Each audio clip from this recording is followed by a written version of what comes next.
অধৈর্য, সাব্বির তো আরও অধৈর্য, বললেন পাপন। নিজ বাসভবনে আয়োজিত এক সংবাদ সম্মেলনে বাংলাদেশ দলের ব্যাটিং অর্ডার নিয়ে খোলামেলা আলোচনা করেন বাংলাদেশ ক্রিকেট বোর্ডের সভাপতি নাজমুল হাসান পাপন। সেখানে তিনি তামিম ইকবালের ভূয়সী প্রশংসা করলেও ধুয়ে দিলেন সৌম্য সরকার ও সাব্বির রহমানকে।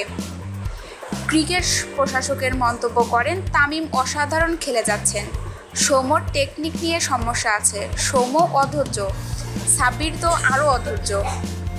সাকিবের প্রশংসাও করেন নাজমুল হাসান পাপন, বলেন এরপর মুশফিক আছে, রিয়াদ আছে সৈকত, সাকিব তো একাই ম্যাচ জেতাতে পারে, সে ভালো ফর্মেও আছে, আমার বিশ্বাস ভালো ম্যাচ হবে।